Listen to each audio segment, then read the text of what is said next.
Welcome to Almost Agreeable. Almost Agreeable. With your hosts, Chris Nellison and Ed Harris. Hang around and listen to opinions on sports, movies, music, and whatever else pops in our head.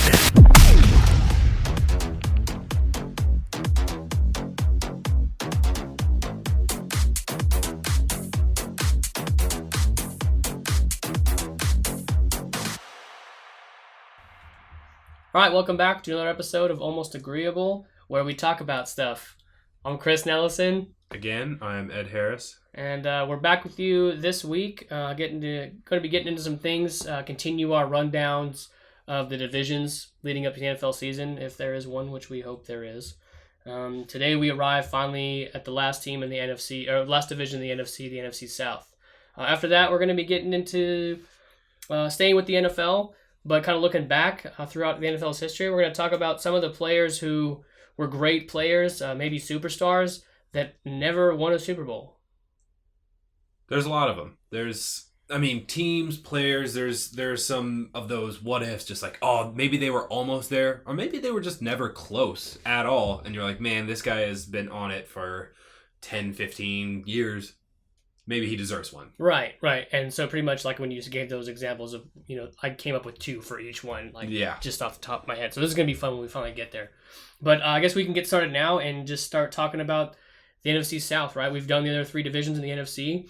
This is the only one that's left, and we'll move on into the AFC in our later segments. But the NFC South, right? We're talking about the New Orleans Saints, Tampa Bay Buccaneers, the Atlanta Falcons, and the Carolina Panthers. A lot going on in this division right now. Maybe in just one team, but that is a big shakeup. I don't know. There's a lot going on.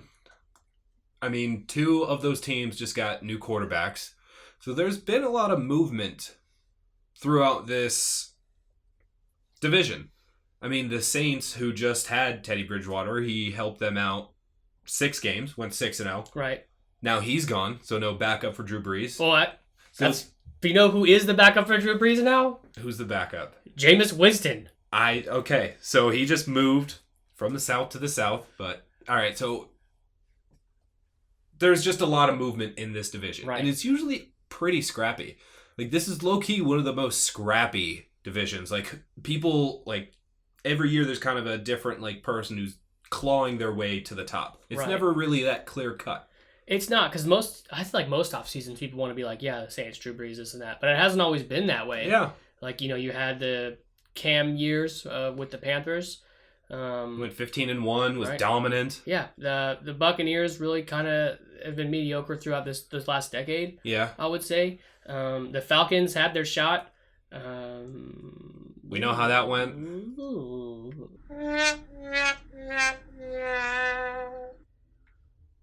Anyways, who should we start with? Well, who do you think would be... Do you want to start from the bottom again? Yeah, let's start from the bottom. Let's establish that, who we think the bottom is going to be. Okay, you go first, and then I'll hit you immediately with my rebuttal. All right. Man.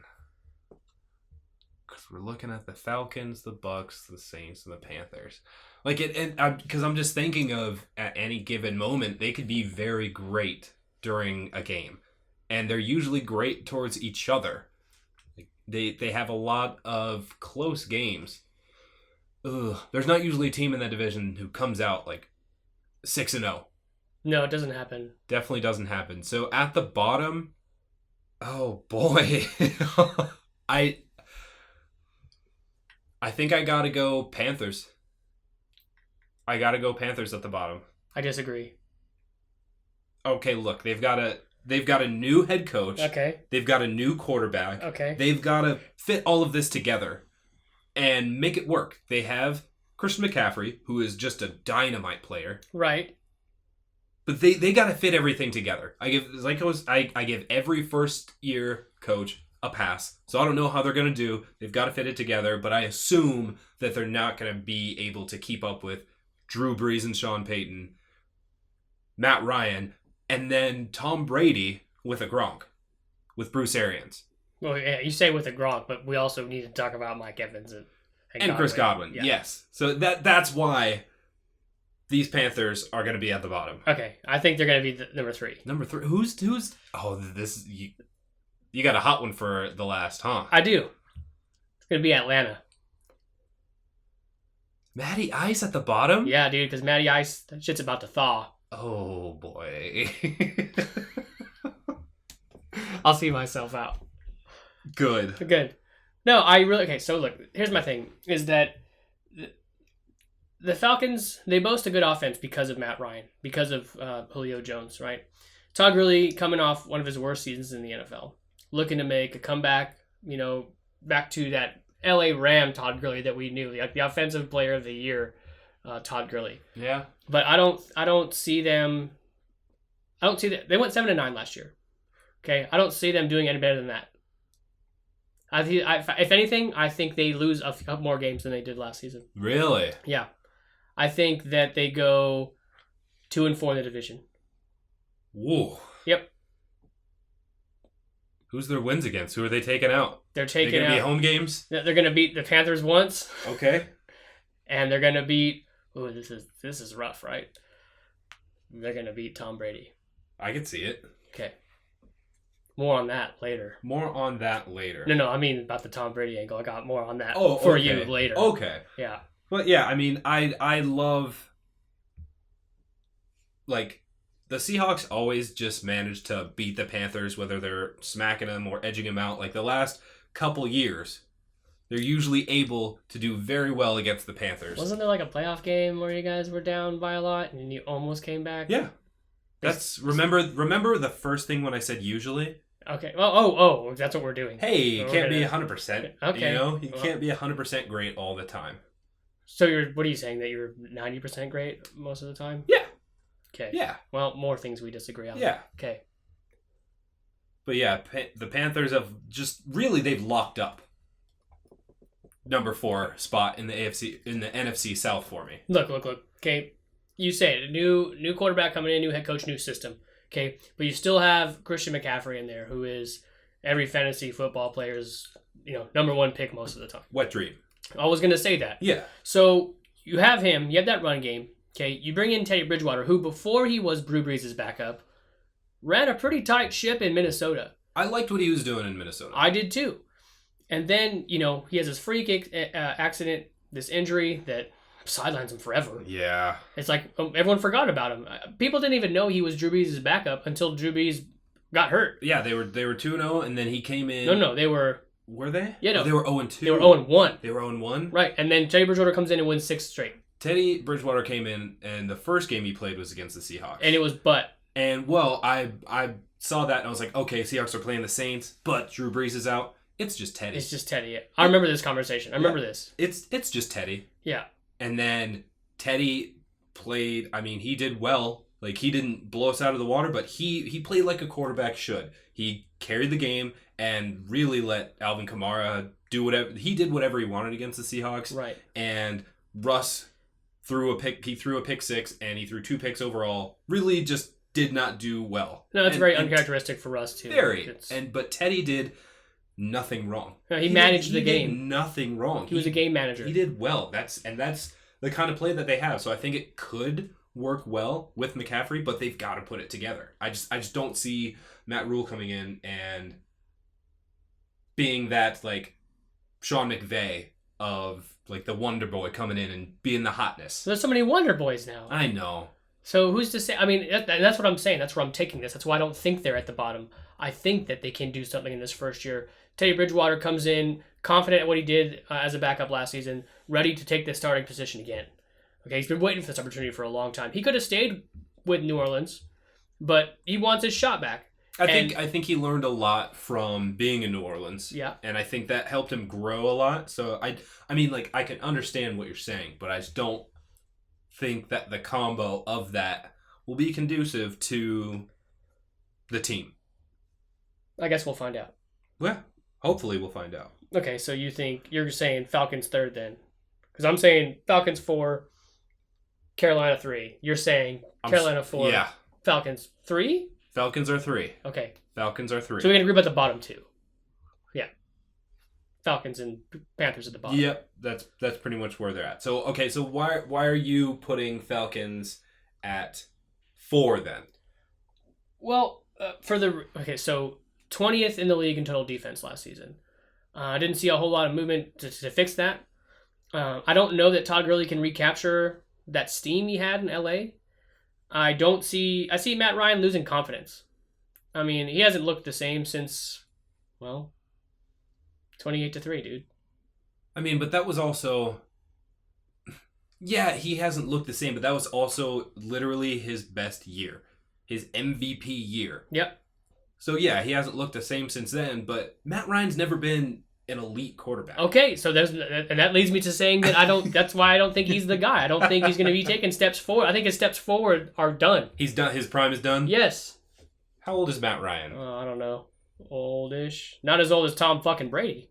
Yeah, Tom Brady is just a vampire. I mean, we have 2 quarterbacks in that division that are old as shit. They're the 2 oldest quarterbacks. They're the 2 oldest starting quarterbacks. Right. Drew Brees is 41. We got 2 quarterbacks over 40 in that division. Yeah.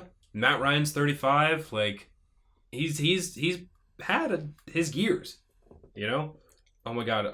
So I'm looking it up and his wife's name is Sarah Marshall. Ooh. I don't know. I just had to throw that out there. That's funny. Oh boy.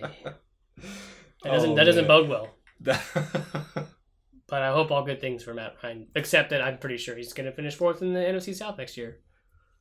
But he's another older quarterback. He's right around the same age as Aaron Rodgers. Yeah. He's in the twilight of a normal quarterback's career. Like these outliers of Tom Brady and Drew Brees. Drew Brees. Or Tom Brees. What a guy that would be. Yeah. Oh my goodness. Tom Brees. He would throw the ball farther than 5 yards down the field, probably. So I just Atlanta's offense is just heavy hitters. It's Julio Jones. And Calvin Ridley is a monster, dude. Yeah, Calvin really is a monster. And then I think people are still gonna like respect Gurley because he is still a specimen. He's only like 25. No, he's been in the league for a bit. How old is he? If he would have joined then, he's got to be almost rounding that hill. That running back, 30-year-old. That's like the hill for running backs, and that's where they go to die. 26. He's 26? 26. Why does he feel so much older? He was in such the forefront of our minds the last few seasons he had in LA that it was like he felt like he'd been around forever, but really he hasn't. And that's I always think of like, oh man, like back before Sean McVay. Jeff Fisher days. Some of those days, but Todd, like the Seahawks would be playing the Rams, and it's like, oh, okay, well, let's count that as a win. Not quite, because for some reason, Todd Gurley would just decide, like, oh, no, we're going to win this one. So there were just some times that it just would always not quite work out, and Todd Gurley is still a beast. I think he could still get things done, but he's definitely not going to be, like you said, as productive. But I think that some of that respect is going to linger. Well, yeah, you always have to respect a guy that, with those accolades, with that reputation. But also, I don't know. He's got a bad taste coming out of his mouth out of LA. The way they did him, kind of dirty, is cut him like that. And he does have, in his mind, he's quoted as saying, he feels like he has something to prove because of that. And I definitely would like to see it. I would. I just don't think it's going to happen. I don't think so. I don't think he went to Atlanta, and I wasn't even excited about it. Sometimes you see transactions in the league, and you're like, "Oh, that's going to be badass. I hate that team, but that's going to be tight." Didn't get that vibe when he went to Atlanta at all. See, I was thinking like that could work. That could work for him because they just seem very offensively minded, so that they could put him in the right position to maybe be dope. Maybe. But probably, I don't think so. Now that he's not on the Rams, I'm more inclined to root for the guy. That makes sense. I mean, if Pat Mahomes left the AFC West, I'd be like, yeah, that dude's tight. Like, dude, that guy's electric. Yeah, but fuck him. Oh. Yep, I said it. Okay, so that leaves us with the Saints and the Buccaneers. That leaves us with the Saints and the Bucs. Okay, I am putting the number 2 spot for the Bucs. Okay. They're going to take number 2, but also they might be number 1. Bruce Arians is a fantastic coach. Yes, I agree. He's like a quarterback whisperer. Like, he's done very well with quarterbacks in Arizona. Carson Palmer was fantastic. I mean, they had a season. I mean, they went to the Super Bowl. Mm-hmm. Like, so Bruce Arians can get it done. And if he's working with, I mean, the guy. Who's 43. And just commands respect and just knows what he's doing, it could all be put together. If it was just Tom Brady, I'd be like, that was dumb. What a dumb move. But it's not. Like, literally, this Tampa Bay team, I could reel off stats of what they did last season, but it doesn't fucking matter. Yeah, it's different. And the one stat I will bring up from last season is that with Jameis, they were still the number one passing rated offense. Yeah. With Jameis. I mean, the guy threw for 5,000 yards. This 5,000 yard group, it's not like tainted by having him in it, but I'm just so happy to see him there because the dude's a goofball. And you look at everybody else who's thrown for 5,000 yards. It's legendary names. It's Drew Brees 1,000 times. It's Peyton Manning. It's Ben Roethlisberger. It's Matt Stafford. Right. And it's these guys who have just been there and they've been doing it. And now Jameis Winston comes, or Pat Mahomes as well. Yeah. And Jameis Winston comes in and is like, yeah, I can do that. He crashes the party. Just like, hey guys, I'm here too. Who the fuck let this guy in? He's the guy that's just like, wait, he did what? Yeah. But, so yeah, and that's what I'm saying is that, like, with him, their first rated offensive passing. And then you bring in Tom Brady, who can probably still throw to, Mike Evans and Chris Godwin. But then you bring in Gronk as well. Like, please fucking kill me. That's like the equivalent of a super team. They brought in LaShawn McCoy in there too. Yeah, I mean, that would have been good 5 years ago, maybe. But here's the thing: is they won't need him like those teams needed him 5 years ago. This is like what he did with Kansas City last year. When LaShawn McCoy was with Kansas City, and he wasn't the primary rusher. He was just as a guy who was like, hey, come in real quick, get us a couple yards. He can do that in Tampa Bay, like, with that offense. Yeah. He could make it work, but, I mean, it's not even like they needed LaShawn McCoy. They have Ronald Jones, who honestly was... He got undersold. He wasn't looked at enough because Jameis Winston threw for 5,000 yards, and they had Godwin and Evans... it being in the top 5 for receiving yards for most of the year.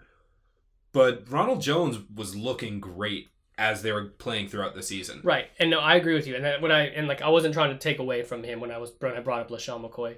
I was just saying, like, as a complimentary piece to bring a guy in like that to what's already fucking there, like, I don't know, I could see them trying to overuse LaShawn McCoy. No, not Bruce Arians. No way. He's too smart for that. You don't think so? No. Not when you have what you already have. You have these people, and then, like, I feel like I could see them trying to make him fit. I already feel like they're trying to make him fit. Because I don't think that was a good sign. Like, you already have this young guy who is making his way. I don't think the running back position isn't the same as the quarterback position where you need all this mentorship.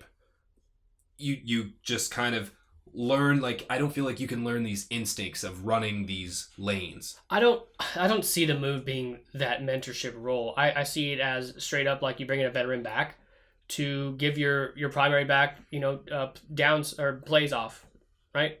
Like and also, you can always just cut them. I mean, yeah. Like, who knows, like, by the time fucking the season starts in less than a month, you cut them. Or you cut them during the season. It's like, you know what? We don't need them. Yeah. You cut them. Yeah. It's not like they're going to lose any fucking... It's not like they signed him to a huge deal. Right. It's like, oh, we got to use this guy. Yeah, it was just like, oh, hey, he's done. Let's get him. Bring him aboard. If he doesn't work, then Tom Brady will never throw him the ball or hand it off to him. Yeah. How many touchdowns and yards do you think Tom Brady's going to have? I don't know. Okay. It's like... Tom Brady's numbers aren't exactly glamorous anyways. Exactly. Like before he got here. Exactly. So it's not like, I'm expecting him to have like a Jameis Winston season and throw 5,000 yards and 30 touchdowns, maybe 30 picks. I don't know. But I don't see nothing extravagant, nothing huge, nothing that's going to blow you off the fucking out of the water. Just it's going to be the Tom Brady that we know, just a consistent guy. But now he's got more weapons than just Gronk now, so that's what kind of scares me a little bit. But he's still only going to throw the ball 5 to 7 yards. We know this. I don't think he has the arm strength to throw the deep ball anymore. I mean, he's got the arm strength, but that's definitely not his system. But this is the year that we can see. We can honestly, going in a different direction, compare how Tom Brady does on the Bucs to how Bill Belichick does with the Patriots. That's gonna be fascinating. That's always been the conversation. Is like, okay, Brady's a system quarterback. That's the only reason they're winning. So is it Brady or is it Belichick? Oh, we're about to find out.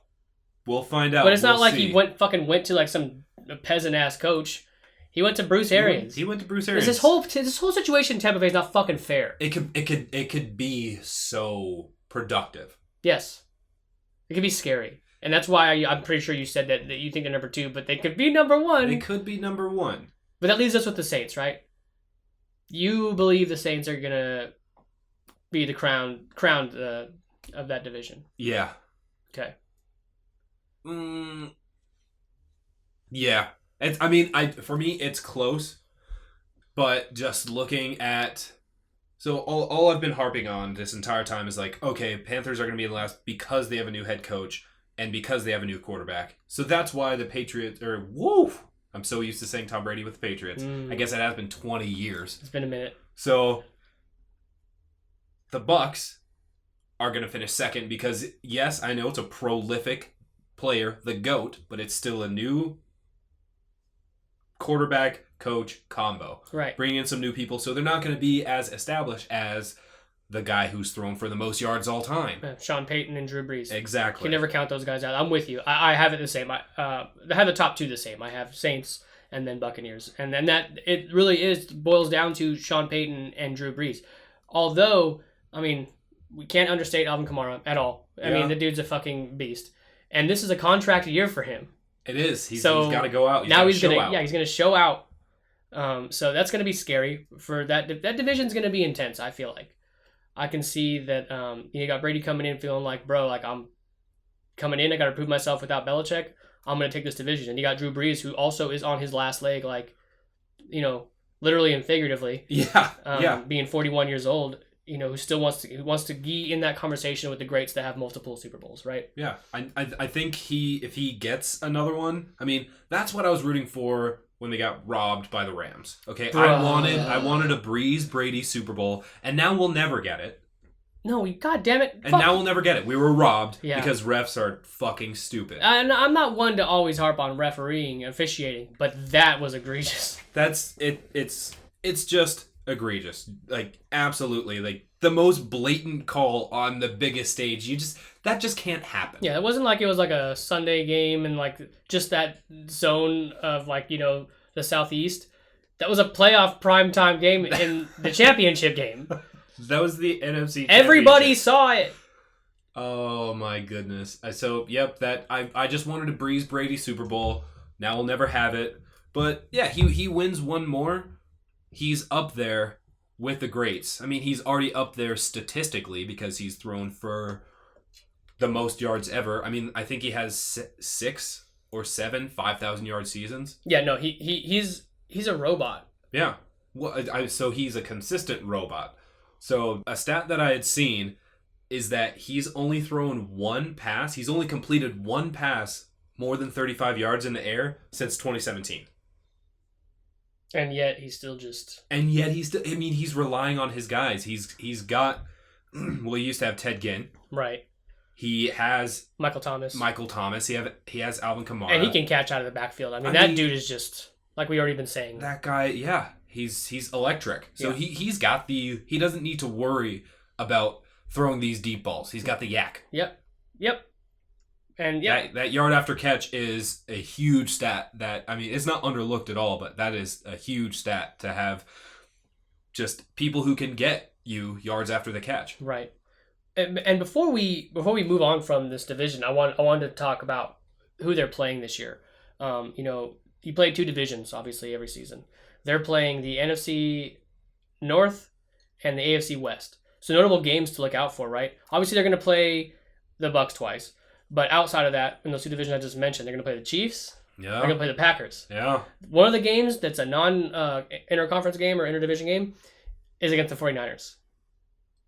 So they play the 49ers this year, the Chiefs, and the Packers, and the Bucks twice. The Saints do. The Saints do? Yeah. Ooh. That Saints 49ers game last year. That's what I'm saying. Was a riot. They had to bring it back. That was a riot. Woo! George Kittle, bro. George Kittle is such a chill dude. Yeah. But also, screw that. Oh, I know you hate him, but I wanted to say that like he's just like a better human being, Travis Kelce. Because Travis Kelce is a fuckboy, 100%. Fuckboy, and then George Kittle's like it's like the good side and the dark side. Travis Kelce is the dark side. George Kittle is the good side. He's the light side. They're two sides to the same coin. Yes, that's what I'm trying to say. But the emphasis I'm putting is that Travis Kelce's a fuckboy. All right, and there I said it. I'm gonna put that to bed now. Like George Kittle's the guy who's like he's just the bro. Like he'll go grab like beer for everybody. Like he's the cool frat guy, and then Travis Kelce is the frat guy who like gets in a fight and is like, my dad'll sue you. He's a lawyer. Yes. All right. 100%. That's what. Thank you. Gotcha. I couldn't have said it any better. That's perfect. Gotcha. All right. So I definitely want to keep an eye on this division this season. Absolutely, especially with the experiment that's happening in Tampa Bay. That's going to be a fascinating watch. Yeah. Any final comments? Any last thoughts? Not quite. Really, just we'll see if the Panthers can put it together. Right. And we'll see how well the Bucks are. We'll see how successful they are because they're going to be successful. Right. They're going to be successful. So we'll see how successful they are. And I don't want to. I'm going to put them at 10 wins. Yeah, I know, right? But still, New Orleans is winning it. Okay, so all right. I don't want to discredit the Falcons. I don't want to disrespect them. Like I do respect Matt Ryan, and but yeah, I mean, I said what I said. That's how I see it going down. But that doesn't mean I don't respect Matt Ryan and the Falcon organization. Well, I mean, because we could talk about like the 28-3. They lost the lead. They did. I feel comfortable talking about this because whatever. I mean, the Seahawks threw it. Should have gave the ball to Marshawn. So yeah, they really. Kyle Shanahan did not do justice to that team in the Super Bowl. No, then he dipped out. And then what did he do last year? That wasn't his fault. He got Mahomes. No, I think it's more so he Shanahan himself than he got Mahomes. No, you're right. I agree. I just wanted to say he got Mahomes. Mahomes. Andy Reid. Gave Andy Reid his first Super Bowl. What a fucking idiot. Yep, almost knocked the mic down because I was just so angry about it. Okay, no, we're gonna stick with the NFL here, but we gotta move on from this division. Put that to bed. Yeah, so I mean, now we're done with the NFC. Yeah, completely. Yep. Who do we see coming out of the NFC though? Like who are your maybe top 2-3 front runners in the NFC to go to the Super Bowl? Okay, so it's gonna be. I expect to see the 49ers in the conversation again. Two teams from that division actually. I see the Seahawks. I'm gonna go 4 teams here. I'm gonna go. Okay. Divisional game, right? Divisional playoff teams. It's gonna be Seahawks, 49ers, Saints, and the Packers. Ooh, okay. No love for the East, huh? The most competitive division. I forgot they existed. Oh man, Dedrick, it's not personal. Yeah, it's never personal. It's just I don't see anybody coming out of the East and really just being like, yeah, this is a team that is gonna do well in the playoffs. I just don't see it. Nope, just don't see it. I'm sorry, I don't either. Who do you got? That it really is a tough one because the NFC has had heavy hitters for, I mean, as long as I've been watching football. It's always the power dynamic has changed between a couple teams, but it's always different teams. In the AFC, it's kind of been the last 20 years, Peyton Manning, Ben Roethlisberger, Tom Brady. That's it. Like, that's it. And then Joe Flacco. High. Yep. So, hey, it's what happened. Yeah. But the it's NFC, like being in the Western Conference fucking yeah, back in the 2000s, 2010s. Exactly. So it really is a rough one, but I think that the Saints are going to come out on top. I think he's going to get to his second Super Bowl. And I don't know if anybody can beat them because I think the Ravens will regress. Really? Yeah. Oh, I can't wait to get to the AFC then. All right. All right. So yeah, that's it for the NFC. But we're gonna stick with football. We're gonna talk about some players that I think we mentioned at the top of the show that were just great, or were on great teams, or were so close and just didn't get the Lombardi Trophy. Right? Who tops your list? I think there's something very obvious if you want to get it out of the way, right away. Should we? Yeah, we can get him out. Okay, so Dan Marino. Dan Marino tops the list naturally. The first guy to throw for 5,000 yards. Did it in the 80s. Never made it to a Super Bowl. Fantastic guy. Just a great quarterback, a revolutionary quarterback. Yeah.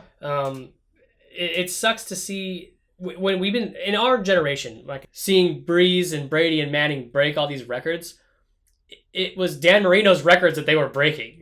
Like, this was the guy. Yeah, this was the guy before these guys. Yes. And just a shame. Never got there. I think what's the most fucked up part about it is that, like, we're doing it right now. We're having a conversation about Dan Marino, and we're mentioning that. Yeah. We're mentioning that he didn't get a Super Bowl, and that sucks. It's always going to be in the same sentence with his name. It'll never be mentioned. You can't mention Dan Marino without being like, man, I wish that guy won a ring. Yeah. I mean, you could be like, Dan Marino didn't win a ring. Or you could be like, Hall of Famer, Dan Marino, didn't get a ring. Yeah. It's always there. And, okay, I don't think he'd be as famous. He would not be as known if he had one ring. I don't think he'd be referenced as much with the greats if he had one ring. Because now it's always that, like, nostalgia, just like, oh, man, if he could have just won one.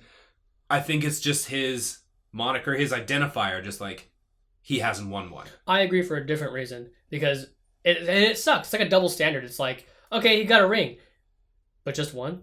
Yeah, okay. But just one ring? Okay. You know? Because now we're talking about guys like Roethlisberger and Brady and Terry Bradshaw. Montana, Young. These guys that have multiple Super Bowls, right? Yeah. So yeah, maybe if he does win, either he doesn't get the recognition or not as remembered as much because, he did win one, but also because he only won one. Yeah. Right? I think 2 is that magic number to be considered with the greats. In the NFL, it is. Greats. I agree. 2 is that magic number. Yeah. So, but then we've also got Eli. Bro, just like Jameis, just crashing the party. Like, who let Eli in here? He's got... Dude, except, you know what? I'll make a case for Eli any day of the week, okay? He's the Brady vanquisher. He's top 10. He's the Brady... Number 1, he's the Brady vanquisher. Number 2, he's top 10 in yards and touchdowns all time.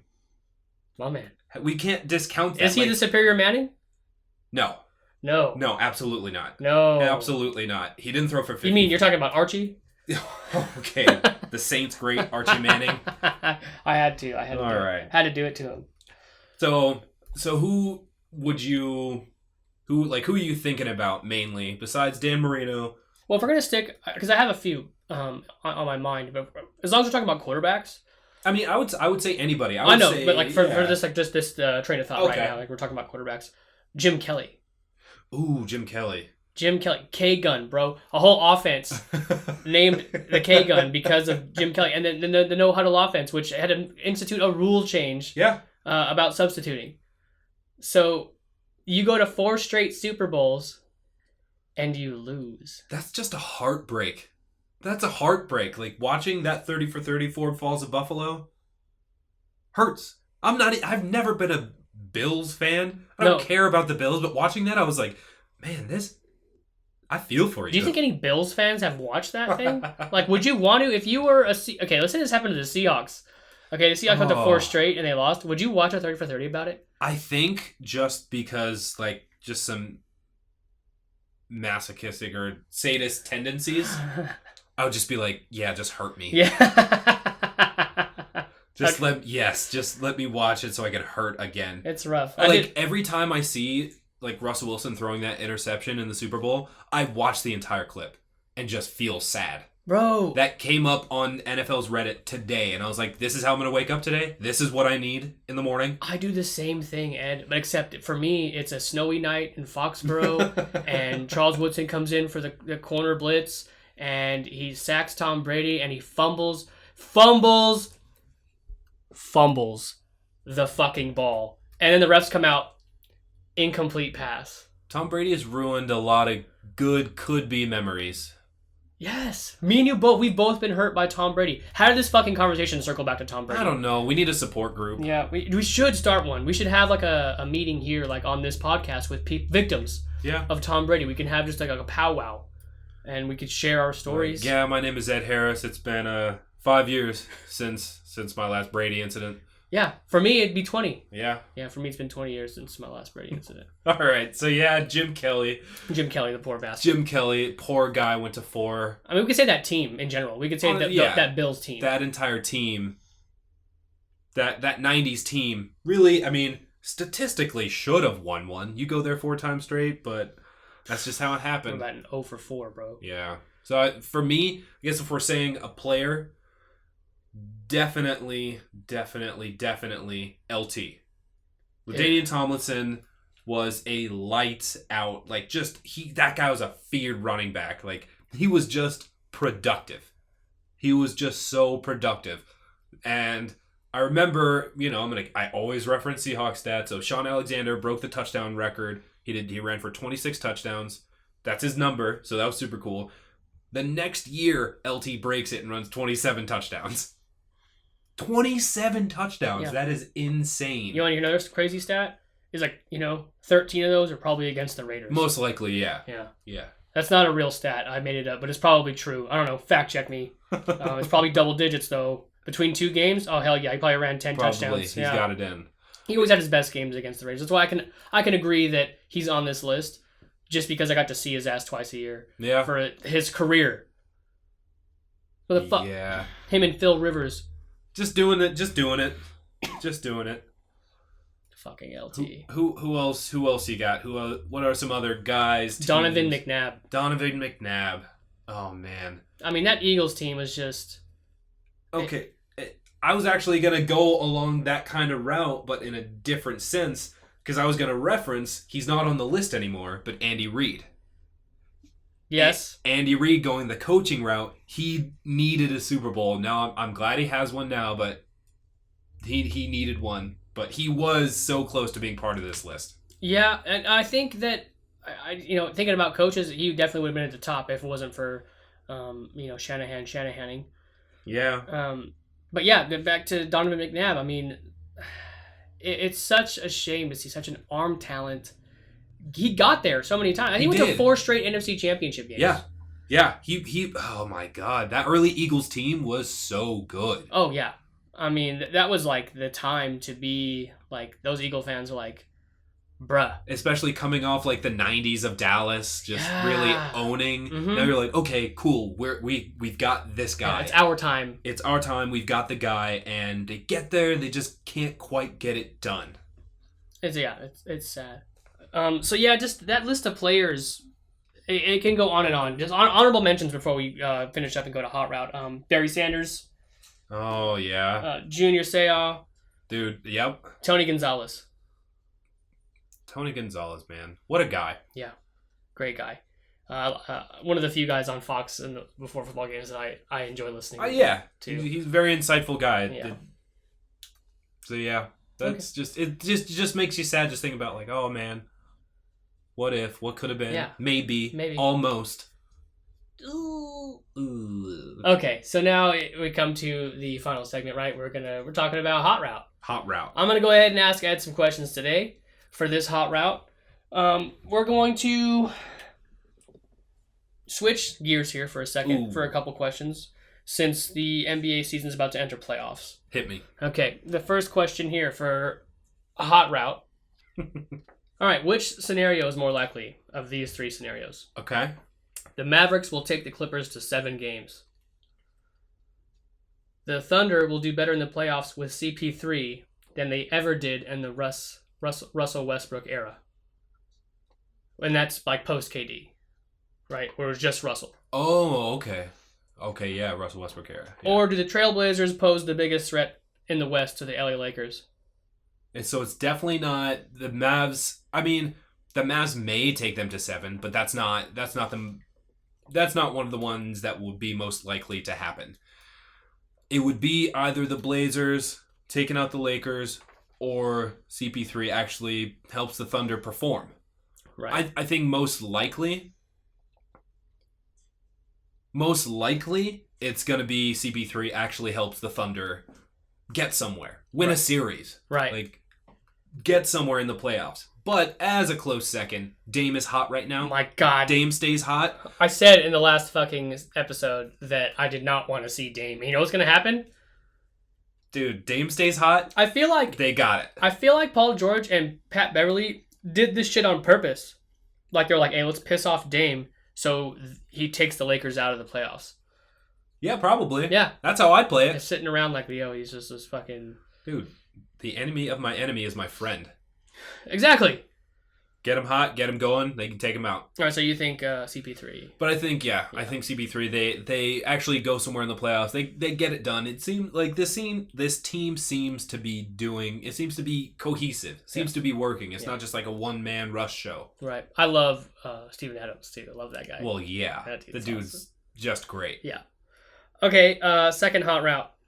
On the topic of greats that didn't win a Super Bowl, what is your, I guess, top NBA team to never win a championship? Oh man, there are some good teams. There's some good teams that never won. I mean, we can go back to the 90s when Jordan had his run. We can look at a couple of those teams. There's 5 teams there. Exactly. But I think the team, and we've talked about this, I think the team that was the most impressive is the Jazz. Yes. The team that was most impressive that they beat, like, the Sonics were good. The Suns, the Knicks, like, they were all good, but they were not the Jazz. That Pacer team was good, That too. Pacer team was also really good. Yeah. But they were not the Jazz. They didn't have John Stockton and Karl Malone. Dude, John Stockton is nasty. John Stockton is nasty, and Karl Malone, people still sleep on Karl Malone. Well, no titles. No, it's just another one of those things. Titles. Like, people sleep on Karl Malone. Number 2 scorer of all time. Yeah. The dude throws down. Like, the dude can move. Like, watching The Last Dance and watching that, I was like, man, I forgot the dude, like, has moves like that. And he's so strong. Yes. So, he would just put it down. That's hands down the team. The team. But we also have the Warrior team who lost 3-1 to the Cavaliers. I think they are up there. They went 73-9. They had all these pieces to be great, and they should have won, and they didn't. They didn't. They blew a 3-1 lead. Yes. And then we also have the Thunder. Like the KD Russ Thunder. The KD Russ and James Harden. You were going to put James Harden in there? Yes. Okay. That, because he was coming off the bench. Yeah, he was 6th man. 6th man of the year. He was coming off the bench, but just lights out. Yeah. And so I think that's another team. Our generation. From our generation, yeah. It's hard to speculate in teams I didn't see, but all of those teams could have and might have been there, except for some of the hiccups that they had. Right. So you're going with Jazz? Yeah, the Jazz overall just were the most impressive team to not win. All right, awesome. And our last hot route. So the last couple weeks we've done like an over-under for a couple teams. This is going to circle right back into the NFC South. Okay, we got a brand new Buck squad, 43-year-old TB12. Over-under is set at 9.5. Let's go through the schedule. Dude, what did I say? I'm already taking the over. I said 10 wins earlier, so let's just see. Let's just see, because I already said 10. Okay. Week 1 at New Orleans. That's a loss. I was thinking it might come out hot and they might come out hot and just go over there. But not at New Orleans. But not at New Orleans. Okay. That's the one thing that's not going to happen. All right, week 2, at home against Carolina. That's a win. At Denver. That's a win. At home against the Chargers. That's a win. At Chicago. That's a win. At home against Green Bay. I think that's a win. That's a hot one. I think that's a win. At Vegas. That's a win. Wow. Fucking okay. Ouch. At New York Giants. No Eli, but I mean maybe it's a Giant thing. Honestly, I think that's a loss. Okay. Straight up, I think that's a loss. All right. At home against New Orleans. And I think that's a loss as well. At Carolina. That's a win. At home against the Rams. I'm going to say that's a loss. At home against the Chiefs. That's a loss. At home against the Vikings. That's a win. At Atlanta. Ooh. Is this already Atlanta? Did they already do Atlanta? Let me finish the schedule. Oh, okay. At Atlanta, I think that's a win, and I think they split it the opposite way. Okay. At Detroit. Okay, that's a win. At home against Atlanta. Okay, and then I think that's a loss. Okay, so you have them getting 10 wins. You said that. Hey, you said that top of the hour. You said that. 10 wins. Didn't even see the schedule yet. Very good. Okay, that's all I got for you for the hot route. That was a good hot route. That's a good hot route. I'm thinking we got to go back and make sure that we document specifically some of our over and unders. Oh, this is all saved. Exactly. Within the archives. We just got to make sure we know what our over unders are, and I'm gonna look like Skip Bayless when the football season. we got to do something. Whichever one of us loses more, we've got to have. Whoever's takes are incorrect. Whoever's the most incorrect takes. Yes, we've got to have the loser do something. We'll figure out what it is. We'll figure out what it is next episode. Maybe have the fans send in what they think should happen. Oh my goodness, yes. Have the fans send in what they think should happen for whoever loses more over-unders. I would like that. Yeah. I'd like that. If you are listening to this, we're towards the end, so it's fresh in your mind. Go ahead and submit those to our Facebook, our Instagram. Any suggestions on what the loser should do? I'm not wearing any other gear than Raiders, though, so that's off the table. Well, that's no fun. I know it's not. I'm not a fun guy. That's kidding. I'm so much fun. You're not Kawhi. Exactly. I'm the opposite. I'm a fucking robot. Exactly. All right. That's been another episode of Almost Agreeable. I'm Ed Harris. I'm Chris Nellison. Thanks for stopping by. Thank you for listening to another episode of Almost Agreeable. You can catch all new episodes on Tuesdays and Thursdays. If you enjoyed the podcast, please like, rate, and subscribe. And don't forget to follow us on Facebook, Instagram, and Twitter at Almost Agreeable.